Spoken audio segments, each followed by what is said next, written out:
you, at you. Tell you what's master, coming at you, coming at you. Rhyme style disaster, coming at you, at you. Tell you what's master, coming at you.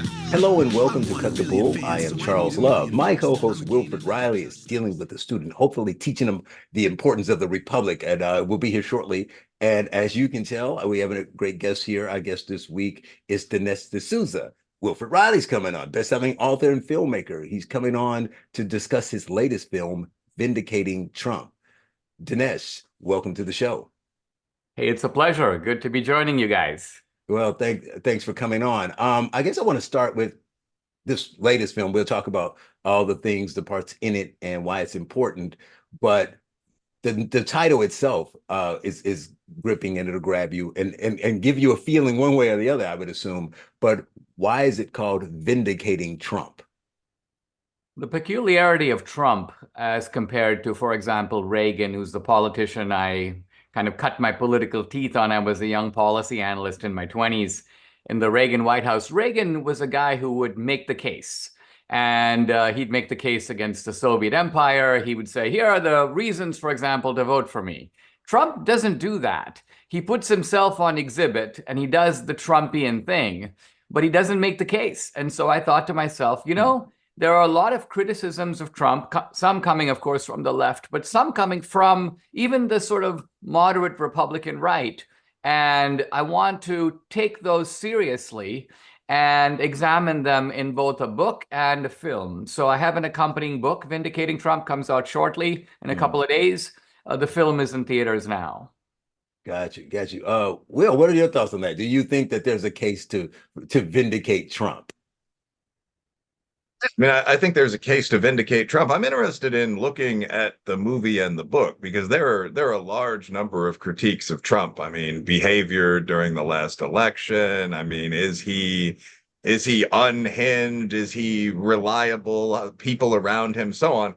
But I mean, I definitely think that a lot of the core points of sort of Trumpism, I mean, when you look at Trump on immigration, where the administration that followed him really explicitly wanted to sort of do the opposite of the tough talking wall building approach. And we've seen 12 million illegals cross the border within 3 or 4 years. I mean, yeah, there certainly is a case for a lot of the things that the big guy did. I think that's kind of undisputed. The real dispute in the Republican Party over the past couple of years has kind of been whether to go with Trump or not. And I mean, in the primary, you definitely saw DeSantis and other strong challengers go up against Trump, and at least the GOP electorate really choose the Donald there. So I mean, obviously, many people feel that there's a pretty good case. Right. Yeah, the case I make is that, and in some ways, I'm responding to people who say things like, well, you know, I don't like the guy, but I like his policies. Or you'll have people who will say he needs to shut his mouth. You know, Dinesh, tell him to stop posting all that nonsense on social media and so on. Now, the argument I make is that Trump is a package. Just like, you know, during the Civil War, General Grant was a package. He was a flawed package in some respect. And you could say, you know, he bankrupted the family store. He cussed a lot. You know, he's a heavy drinker. But the point is, maybe those traits were somehow related to the fact that Grant was this sort of relentless, always move forward. His fighting spirit was sort of connected even with those vices. And I would make the same point about Trump. He's a massive egotist. But on the other hand, when you're facing the kind of relentless, nonstop attack that would normally crush a normal person, this massive ego becomes a kind of protective wall that allows Trump to drown out the noise and kind of push forward. Trump has the supreme political virtue of courage. You saw it not only in the 2 assassination attempts, where his reaction was downright surreal in both, but also in the way that he has endured these 91 criminal charges. I mean, I think we could agree that, you know, 3 criminal charges would normally drive a normal person from the field. They'd quit. They'd be never heard from again. Not only does this guy endure, he seems to take a certain perverse relish in the process, and he does legal rope-a-dope. He ignores gag orders. He pushes forward, and he somehow manages to to hold up so that these things don't crush him. I mean, he has 34 criminal convictions, and it hasn't really fundamentally changed his standing in the polls. So you have to realize that with Trump, you're dealing with a larger than life figure who I think is the right guy for our time. He may not be the perfect guy for any time, but he's the right guy for our time. Well, can I ask you this question since you talked about his ego? I know this is, you interviewed him in the film, you probably talked to him at other times, and this is the one thing that I'm sure many people, whether they're fans or not, are thinking. You talked about the tweets and the comments and what people say. I wish he didn't do that. And then you mentioned his ego. So I often wonder, and I'm sure I'm not alone. I'm not saying he doesn't have advisors. So advisor would be like, I suggest you do that. This And is you one of take my all the questions, I think. information. Does he listen to them is what people wonder. Like, will he just do, because they feel like that, you know, he'll just do whatever he wants to do. And he doesn't really take those suggestions under advisement. Can I jump in there really quickly also? Sure. I think that this is one of the things that a lot of people have wondered, and you've gotten closer to Donald Trump, obviously, than myself or Charles has. But I mean, when you look at a lot of historical figures, you're right. You have these complex packages. I mean, General Grant was stereotyped as a drunk, so on. And that may be part of who the person is, but we also think, certainly anyone coming out of a religious tradition thinks that you can generally improve yourself by kind of minimizing those vices to the extent you can within your character. Like a sober General Grant would have been a better general. I don't think there's much dispute on that from my reading about the Union. With Trump, similarly, it seems like there's a real need. We've all had reasonably positioned business roles. There's a real need for a tough team there to regulate some of that stuff to the extent they can. Like, I think Trump was more effective when he was on Truth Social because he could rant all he wanted. That went out to a dedicated GOP audience, but there weren't 200 million people or whatever. He's still at 90 million on Twitter following this. So I guess the question, when you see something like, this is my last line, but Trump the other day apparently started personally responding to everyone to say something witty under one of his comments. So I was on Twitter and I was seeing friends of mine getting these posts like, "Hey, you responded to a Donald Trump tweet. But are you man enough to come vote for Donald Trump?" I'll look up the message while we're talking. But you know, some good responses, some bad responses. People are sharing it and trolling. Uh, I guess the question would be, do you think having anyone around him that could regulate that would improve the guy? And more to the point, as with Charles, are there people doing that now? Who's running the campaign? Yeah. So let me say a few things about this. First of all, Trump, I think, in some respects, has improved, and I'll mention two. Well, first of all, look, he's been accused of being a sort of a rabid playboy in his younger days, and he probably was, but he isn't now. No one's claiming that he's a philanderer and a playboy now, right? So he's obviously reformed in that respect. More meaningfully, and maybe more to the point, I think he learned a lot from his first term. Because in the first term, I think he came in, and it wasn't so much even the advisors. It was really, I think, that Trump underestimated the depth of the ideological corruption of the regime. I think he thought, yeah, the media is left wing and academia is left wing and Hollywood's left wing, but I don't think he thought the FBI was left wing or the CIA or the military or the people in the white coats. I'm talking about the CDC, the NIH. Right, I don't think he right. thought Fauci was going to be giving him, lies or telling him a story with some ulterior motive. So I think Trump has recognized that these problems are worse than even he thought at the outset. And that suggests a different approach in a potential second term. The Trump has a very strong inner compass. In other words, I think he thinks, I got myself here by doing certain things and being a certain way. Yeah, Charlie Rose interviewed Trump in the 1990s when he had come out of just an absolute, not only bankruptcy, he actually owed hundreds of millions of dollars. There's a famous story where he was with Marla Maples and they saw a homeless guy, and Marla goes, "Look at that poor guy, he's dead broke." And Trump goes, "That guy's $200 million richer than I am," because Trump, of course, owed the money. But in his conversation with Charlie Rose says things like, "Well, did you ever feel like you'd be flat on your back and you'd never get up?" And Trump goes, "No." And Charlie Rose, "It never even crossed your mind?" Trump goes, "No." So this is a guy who has that sort of confidence that somehow he knows how to pull through. And for this reason, I think he is a difficult guy to be taken off course. Now, he'll listen to advice, but the advice has to be operational. You can't tell him things like, hey, Donald Trump, you're wrong about the fact that foreign countries are screwing us over and taking advantage of us, because that's a core conviction on his part. So I don't know if that's fully responsive to what you're saying. I also think with regard to the tweets, they're his way of doing an end run around the media and setting the agenda. One of the problems for that a Republican has is everything you say is refracted through the interpretive lens of the media. Reagan had a strategy which was sort of be above the fray.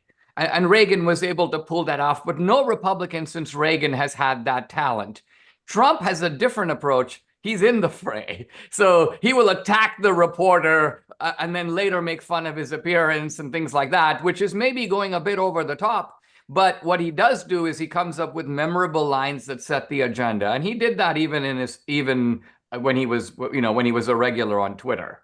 Right, right. To that point, you're talking about the media, and that's the key. So you're making a movie, and I think it's important to, whether you like Trump or not, to watch this film and see both sides. If you're an independent voter, if you're just like, the media is telling me one side, see the other side. You may or may not agree with it. But the interesting thing is, it's like Will and I are like movie critics now, because we had Matt Walsh on last week talking about his film. And the difference, though, obviously, is it's similar but different in the sense that he goes in, he's pretended to be DEI, but all the people he's talking to are just, he's getting the truth out of them, right? Where yours is part interview and part dramatization. And it was really well done. But my concern is how people will take it, in the sense that they attacked Matt in his film for being unfair and untrue, and you're setting people up. But I just asked you, do you hate America? And you just say, yes. How did I set you up, right? Whereas, so if they had given him that about it being rigged and fake and things of that nature, what will they do with a dramatization? Because I know, yeah, it'd be interesting to see how you came up with those two, in the sense that it had to be taken from some facts, some things, and then you build on that from what you assume happened. But when you're watching what the left is doing in the back room and reacting to Trump, they're like, oh, that's just you making that up. So how do you think that, why did you take that approach, and how do you think that will be taken by the public? There's an element of my films that is, I would call it docudrama. And docudrama is imaginative recreation. So the strength of a recreation is the plausibility of what you're watching. And usually, it was plausible. Yeah, it's plausible. And not only plausible, it answers a question that people are puzzled about, right? People are puzzled about, how does this regime coordinate? I mean, it's obvious, for example, that when, let's just say, hundreds of independent media organizations, right? None of them report on the Hunter Biden story. How is this even possible? When we don't have a ministry of propaganda telling all these guys on an early morning Zoom call, don't talk about Hunter Biden, let's suppress the story, right? They do it independently, and yet at some level they are coordinating with each other because they're ideologically on the same side. They're more like birds in a flying formation that aren't talking to each other, but they're nevertheless moving in a pattern in the same direction. So the recreations are intended to illuminate how those interactions work. I think a Republican and a Trumpster is going to say to himself, when Trump was convicted in that New York courtroom, what was the actual reaction inside let's just say the inside CNN? Were they watching with equanimity and saying, we need to report on this tomorrow? Or were they jumping up and down and cheering and high-fiving each other? You did it, Jake Tapper. Good job, buddy. This kind of thing. So the recreations are admittedly a fictional, which is to say imaginative effort to show that. Now, as you know, elsewhere in the film, we discussed, there's a section called The Ballot Makers, which is a little bit of my sort of update, if you will, from 2000 Mules, but nevertheless moves in a different direction. And there we are showing, and we say it on the screen, actual footage. Because I hired these two investigators, and they told me there's a new way to cheat. You can actually make ballots. Oh, yeah. Let's finish on that, because that's important and people need to hear that. And I want to go to Will, but I just want to say one last thing about the media. So on the weekends, because of all the interviews and all the things I don't do anything. I don't turn the news on, anything. So when the first assassination attempt happened, I got two things. So I started to get news notifications, your typical CBS, whatever. And it was said, I screenshot it. I should have found it. It said something like, loud noise disrupts Trump on stage, something like that. And at the same time, I'm getting text messages from friends like someone just shot at Trump.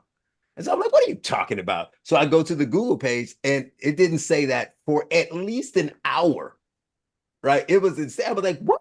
So I didn't turn the TV on. I just thought that was shocking that the news, text messages coming in from people telling me this is what happened. And the news is just like, there was a noise.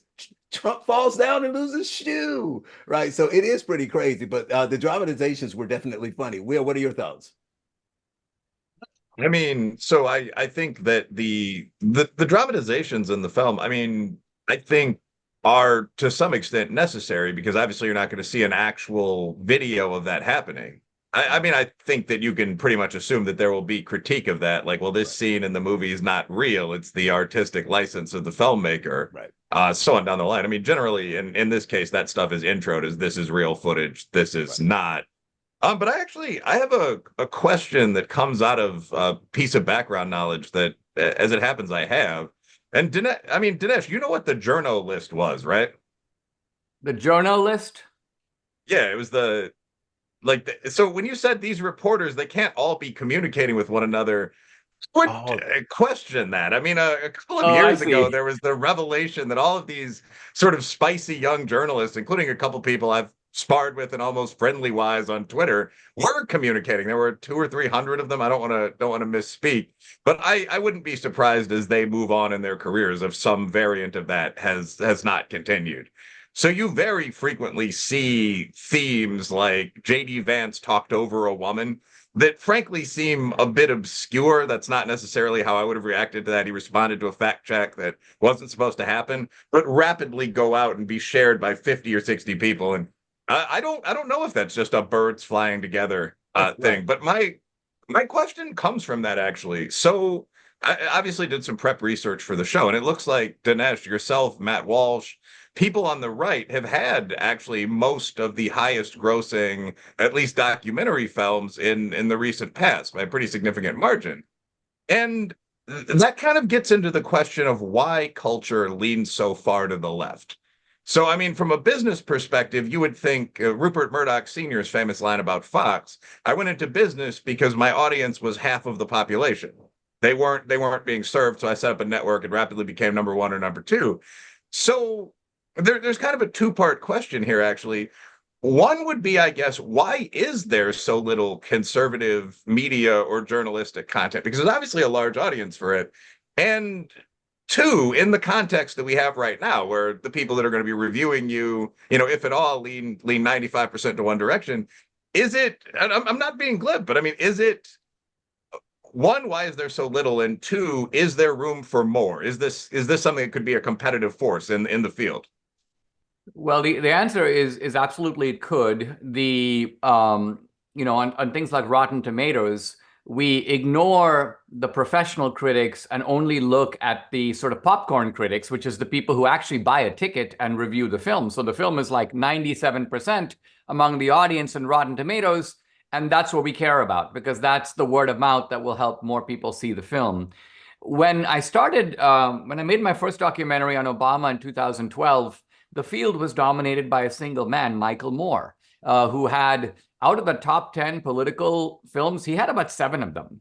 And in rapid succession, I now have 3 in the top 10, but Michael Moore still holds he has 4, I think, of the top 10 still. Now, he hasn't made a successful film in many, many years. So I think he's faded because his audience has also faded. But I'm happy to see that in the train of my Obama film, we now have the Reagan film, we now have Matt Walsh.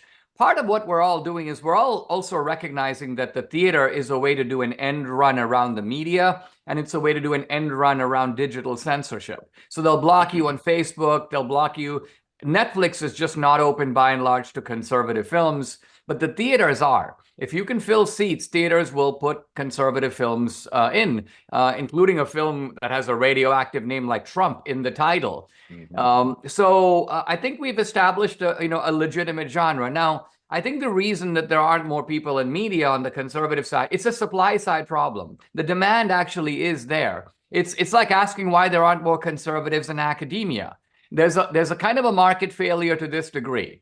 You would think that one of the 8 Ivy League colleges would have said, hey, listen, all the other 7 are going in one uniform direction. Why don't we tack at least to the middle? We don't even have to be far right.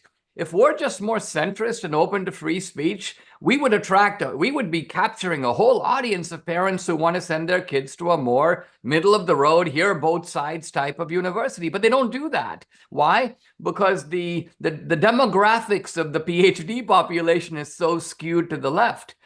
Even colleges traditionally like Texas A&M, which were conservative, are facing a kind of bleed toward the left for this exact reason. So yes, I think that if you could find more conservatives who have the sort of rebel temperament that makes them want to go into academia or into media or into entertainment, and my films really are a mixture of both. I mean, the recreations, it doesn't matter if the critics criticize them, I don't care. To me, a film has to be entertaining. People don't go to films for, quote, messaging. They go to films for fun on the weekend. So if you make an entertaining film, then you can put a lot of messages into it. But primarily, the film is an emotional medium that should be fun and inspirational and really good. I think good documentaries have all the same elements as good feature films. They have character, plot, suspense, narrative, climax, all those things. And I try to structure my films in that way. Yeah, I think the dramatizations, like I said, were good. Nick Cersei's always good, but if you go, you got to go see it to see the black actor who worked for the leftist grassroots organization. Tell him he was great. But we have to. I know you only have a couple minutes. We have to end on the last piece of the movie that's not as fun. Was the ballot not even harvesting? This was another level. So we did in the film, like you said, you had people go undercover, investigative reporters, and found out how easy it was to count votes, to print ballots, to get those ballots into boxes and all that kind of thing. So talk briefly about that, because the whole narrative was there's no way. We had a guest on telling us there's no way that there's why. I love how they changed. They used to say there's no voter fraud. You get them in the hot seat. They say no widespread. I said, but I don't want any. It was like, but there's no widespread. But how do you know if you don't catch it and you don't prosecute it? You don't know. But you're talking in the That's movie. the question. Right. Not at all to jump in on either one of you guys, but yeah, the question would be if you don't require ID, how do you know how much voter fraud there is? A lot of political scientists won't consult in that sector for that reason. Like you really have no idea. I mean, sorry, Charles, you were going on, but yeah, like we don't have no idea how much voter fraud there is. Right, and the point in the movie is that because smart but evil, sinister people thought that since you have no idea, let's create a way that we can just mass cheat on a scale, and you won't be able to find out because there's no systems in place to stop it. So talk about that. I wanted to expose in the film the vulnerability of our election system. And the key to it is to recognize that a ballot is completely different from a $20 bill. Why is that? The answer is that a $20 bill has a watermark, and it also has identification numbers on it. A ballot has neither. A ballot is essentially a piece of paper with some printed information on it, right? Now, what we show in the film is that it's possible for you or me or Wilfred to make ballots. And this seems downright insane because you think, I got to get a ballot from the state. I need to call the state of Texas. They'll send me an absentee ballot. But it turns out that all these states don't print their own ballots. They order ballot stock based on certain specifications from companies that make this ballot stock. You and I can go and buy that ballot stock and obtain, deliver to our front door ballots, ballot paper. Now, once you have the ballot paper, you're halfway there. Why? Because if you request an absentee ballot from your state, you can take that ballot and go down to a local printing company and make 10,000 ballots. You got the stock. You've got the ballot, the actual ballot, because there's nothing on that ballot that says sample ballot. It's a real ballot.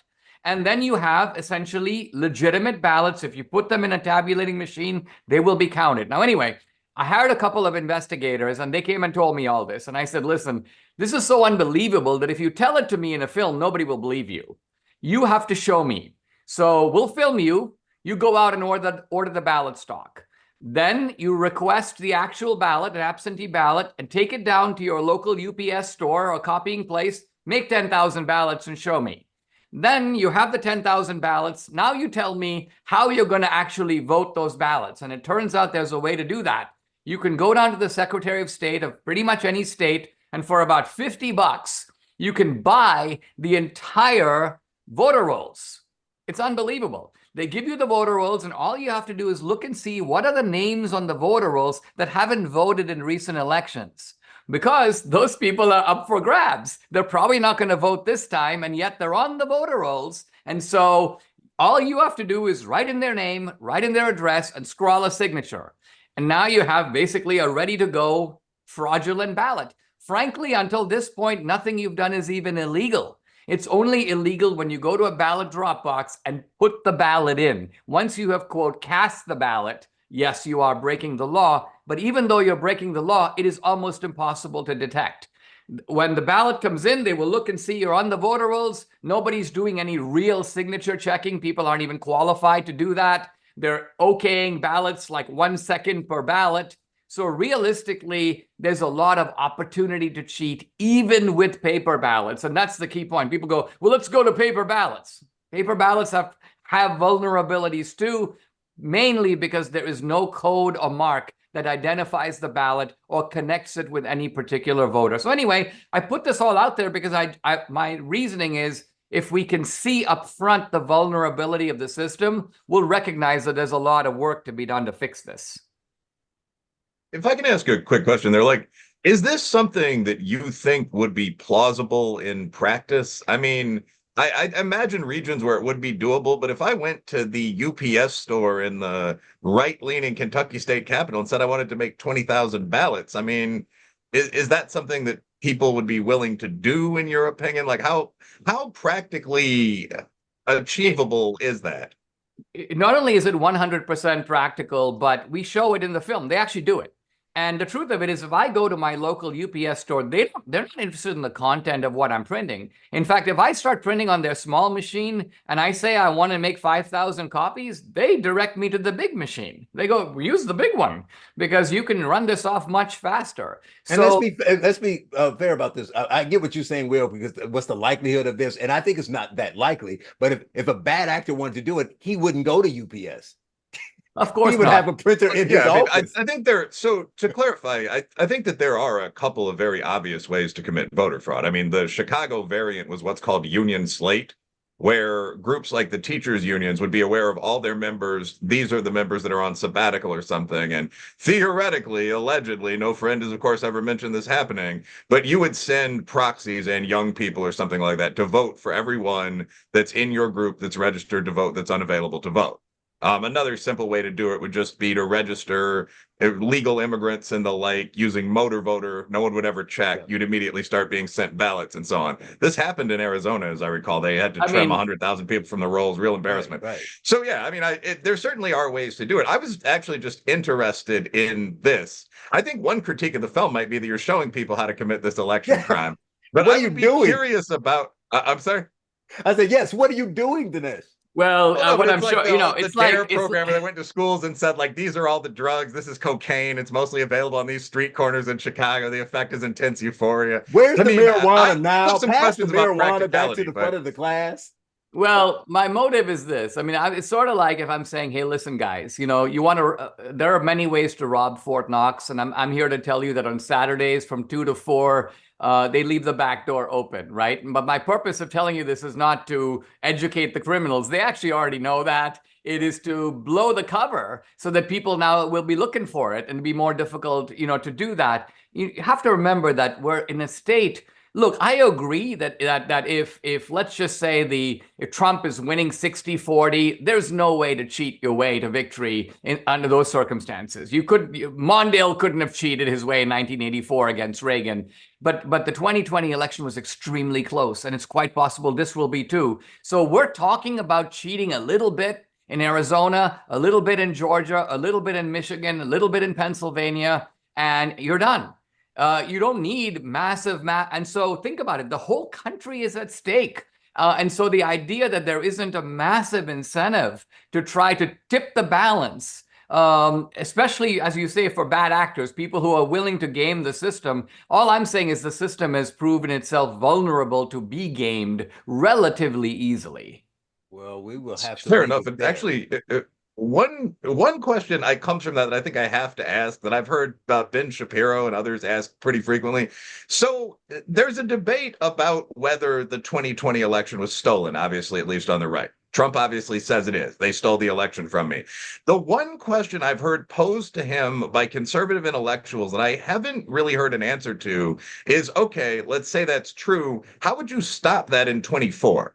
What do you, as someone who's obviously studied this, what do you think the answer to that is? How can so the potential to do this is out there. Both sides know it. The Dems generally historically have cheated more. How do you stop that? Is there a way to do that? Yeah, there is a way to do that, and I would argue that the form of cheating that Trump is talking about and that was described in 2000 Mules has been stopped. It cannot be done again, and here's why. If you that film talks about uses both cell phone geo-tracking and video surveillance to show that you have these so-called mules showing up in the middle of the night.